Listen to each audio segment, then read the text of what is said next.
Go ahead, show everybody. Don't tell me how to do my job. That's $100 a second, so you better hurry up. This is called An Adventurous Night with Ricky at the Graveyard.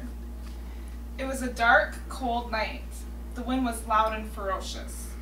Laura, Ricky, and I decided to drive over to the cemetery up at Sanitarium Hill. The cemetery is said to be haunted.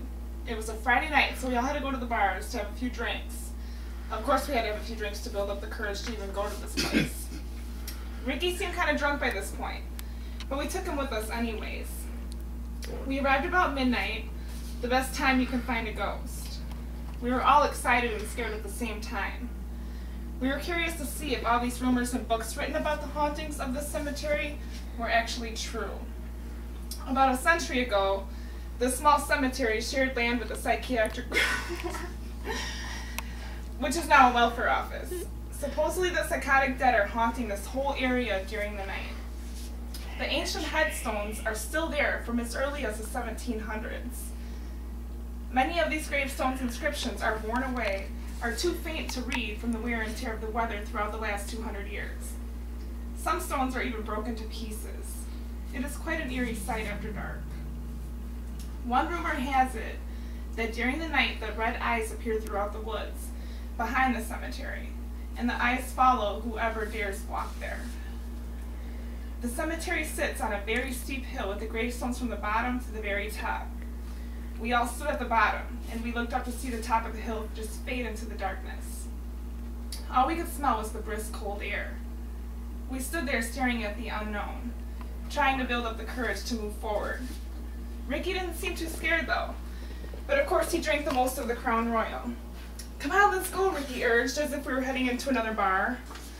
He convinced us to move forward up the hill. The full moon shone down upon us as if we were under a giant spotlight. The moon was our only source of light, but the clouds soon managed to take that over. I felt a cold chill just go up my spine. Laura, she grabbed my hand and she squeezed so tightly, and she didn't say a word. The trees began to sway their branches side to side, causing the dry brown leaves to fall and hit the ground with a soft crackling sound. Suddenly the wind howled, and it filled the air so loudly, as if it were a sign from the dead just telling us to leave. The wind and the rustling leaves were the only noises to be heard, as we stood there, speechless with fear. Laura and I just huddled together so closely, while Ricky stood quietly right behind us. We all slowly continued to walk up this hill. It was pitch black. I decided to pull out my phone because we needed a flashlight to see. The gravestones became vivid all around us. All of a sudden, we heard a loud crackling noise from the woods up ahead. It sounded as if a tree got struck by lightning, but there was no rain, and there was no storm. I turned to grab Ricky, but he was gone. My heart stopped for what seemed like eternity. And by that time, Laura realized Ricky was gone, and she screamed, "Ricky!" She screamed his name over and over again. We heard nothing but the rustling leaves. I yelled, "The ghost must have taken him!" Laura looked at me, and her eyes about to pop out of her head. She screamed again louder, "Ricky, where are you?" But there was no answer. We both turned back and we ran down that hill as fast as we could. Ricky was nowhere to be found. Laura began to cry. We stood there next to the old chapel at the bottom of the hill. We couldn't just leave without Ricky. Like, where did he go? Was he playing a joke on us or what? Laura shook so badly, but she managed to just take my phone out of my hands and she called 911. The cops showed up, and at that same time, Ricky walked from out of the graveyard. He said, "Hey guys, what's up?"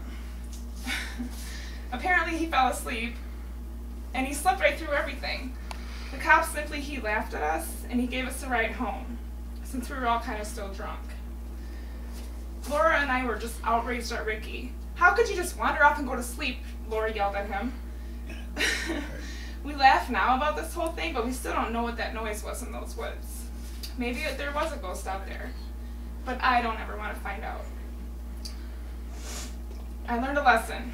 Don't take Ricky to a graveyard when we're drinking, especially if he's drunk. And on that note, I say Laura can agree with me.